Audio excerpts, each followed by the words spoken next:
অস্ট্রিয়ার ইতিহাস। Austria Europe মহাদেশে অবস্থিত একটি স্থলবেষ্টিত দেশ।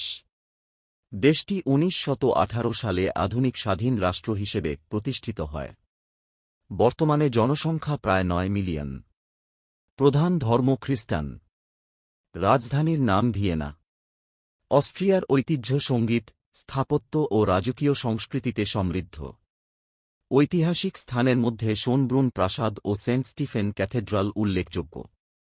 সুপ্রিয় দর্শক, চ্যানেলটিকে সাবস্ক্রাইব করে দিন। অস্ট্রিয়ার রাজনীতি। অস্ট্রিয়া একটি ফেডারেল সংসদীয় গণতান্ত্রিক প্রজাতন্ত্র। রাষ্ট্রপতি রাষ্ট্রপ্রধান এবং চ্যান্সেলর সরকার প্রধান। বর্তমানে ক্ষমতায় রয়েছে অস্ট্রিয়ান পিপলস পার্টি নেতৃত্বাধীন জোট সরকার। দুর্নীতি তুলনামূলক কম হলেও রাজনৈতিক বিতর্ক রয়েছে। সামগ্রিকভাবে দেশটির রাজনৈতিক অবস্থা স্থিতিশীল এবং ইউরোপীয় ইউনিয়নের সদস্য রাষ্ট্র হিসেবে সক্রিয় ভূমিকা পালন করে। সুপ্রিয় দর্শক, চ্যানেলটিকে সাবস্ক্রাইব করে দিন। অস্ট্রিয়ার সামরিক শক্তি।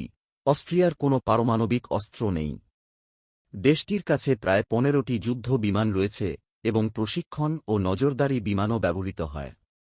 স্থল বাহিনীর কাছে ট্যাঙ্ক, সাঁজোয়া যান, কামান ও ক্ষেপণাস্ত্র ব্যবস্থা রয়েছে। নৌবাহিনী সীমিত, সাবমেরিন নেই এবং কয়েকটি নদীভিত্তিক যুদ্ধ নৌকা ব্যবহৃত হয়। আকাশ প্রতিরক্ষায় রাডার ও ক্ষেপণাস্ত্র ব্যবস্থা রয়েছে। সুপ্রিয় দর্শক, চ্যানেলটিকে সাবস্ক্রাইব করে দিন। অস্ট্রিয়ার অর্থনীতি। অস্ট্রিয়ার অর্থনীতির প্রধান আয় উৎস শিল্প উৎপাদন ও পর্যটন। মাথাপিছু আয় প্রায় ৫৫,০০০ মার্কিন ডলার। শিক্ষার হার প্রায় ৯৯%। দেশটি ভবিষ্যতে সবুজ জ্বালানি, প্রযুক্তি উন্নয়ন এবং ডিজিটাল অর্থনীতি সম্প্রসারণে পরিকল্পনা গ্রহণ করেছে এবং ইউরোপীয় বাজারে শক্ত অবস্থান বজায় রাখতে কাজ করছে। সুপ্রিয় দর্শক, চ্যানেলটিকে সাবস্ক্রাইব করে দিন।